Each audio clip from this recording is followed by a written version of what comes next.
आज हम पढ़ेंगे gross and net. Gross and net जो है वो नेशनल इनकम चैप्टर का एक टॉपिक है। तो हम समझ लेते हैं ग्रॉस क्या होता है और नेट क्या होता है। तो क्या कह रहा है, gross means the value of product including depreciation. Gross का मतलब होता है कि वैल्यू ऑफ प्रोडक्ट में डेप्रिशिएशन क्या हुआ हुआ है, इंक्लूड हुआ हुआ है। डेप्रिशिएशन का मतलब क्या होता है कि जब भी हम कोई एसेट्स को परचेज करते हैं तो समय के साथ उसकी जो वैल्यू होती है वो क्या होती रहती है, कम होती रहती है। तो एसेट्स की वैल्यू को कम होने को ही क्या कहा गया है, डेप्रिशिएशन क्या कहा गया है। तो यानी कि अगर हमारी प्रोडक्ट की वैल्यू में अगर डेप्रिशिएशन की वैल्यू इंक्लूड हुई हुई है तो वो वैल्यू हमारी क्या कहलाई जाएगी, ग्रॉस वैल्यू कही जाएगी। सेकंड है net means the value of product excluding depreciation. Net का मतलब क्या होता है कि आपकी वैल्यू ऑफ प्रोडक्ट में डेप्रिशिएशन क्या हुआ हुआ है, एक्सक्लूड हुआ हुआ है, यानी कि इंक्लूड नहीं हुआ हुआ है। हम जो वैल्यू ऑफ प्रोडक्ट होता है उसमें से डेप्रिशिएशन की वैल्यू को क्या कर देते हैं, माइनस कर देते हैं।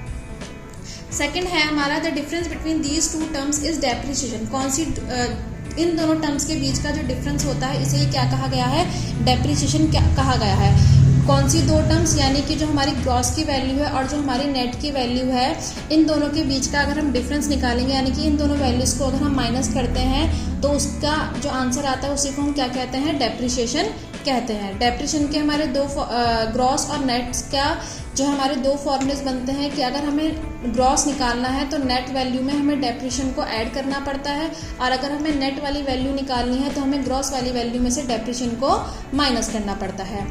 नोट है यहाँ पर एक इंपॉर्टेंट है, इसको नोट कर लेना। Other names of depreciation are, जब हम नेशनल इनकम के न्यूमेरिकल्स करेंगे तो वहाँ पर डेप्रिशिएशन टर्म ना यूज़ करके कुछ अलग अलग टर्म्स भी यूज़ करी जाती है। तो वो कौन कौन सी टर्म्स है यहाँ पर लिखी हुई है।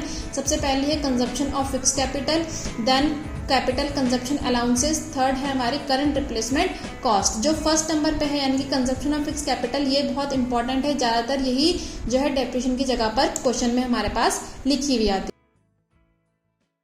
तो अब हम एक न्यूमेरिकल देख लेते हैं नेट और ग्रॉस के बेस पर। तो पहला क्वेश्चन हमारे को ये कह रहा है कि आपको एनडीपी फाइंड आउट करना है, जिसमें आपका जीडीपी जो है तो वो 2000 दे रखा है और जो डेप्रिशिएशन है वो 500 दे रखा है। साइड में हमारे पास फॉर्मूलाज लिखे हुए हैं। तो इसमें क्वेश्चन में हमें क्या करना है, हमें ग्रॉस से नेट पर जाना है। तो ग्रॉस से नेट पर जाने के लिए हमें क्या करना पड़ेगा, ग्रॉस वाली वैल्यू में से डेप्रिशिएशन को माइनस करना पड़ेगा। तो हम 2000 में से 500 को माइनस कर देंगे तो जो 1500 हमारे पास वैल्यू आएगी वो किसकी वैल्यू आएगी, एनडीपी की। एनडीपी का मतलब होता है नेट डोमेस्टिक प्रोडक्ट और जीडीपी का मतलब होता है gross domestic product. Second question बोल रहा है कि आपको जीडीपी फाइंड आउट करने, जिसके लिए हमारे पास एनडीपी गिवन है 1500 और डेप्रिशिएशन गिवन है हमारे पास 200। तो अब इस क्वेश्चन में हमें क्या करना है, हमें एन से जी पर जाना है कि नेट से ग्रॉस पर जाना है। तो नेट से ग्रॉस पर जाने के लिए हमें नेट में डेप्रिशिएशन को ऐड करना पड़ता है। तो एनडीपी दे रखा है हमें 1500, डेप्रिशिएशन दे रखा है हमें 200। तो 1500 में हम 200 को प्लस कर लेंगे तो हमारा 1700 जीडीपी का क्या आ जाएगा, आंसर आ जाएगा। तो इस तरीके से हमारा जो नेट और ग्रॉस के हैं वो न्यूमेरिकल ईजिली सॉल्व हो जाएंगे।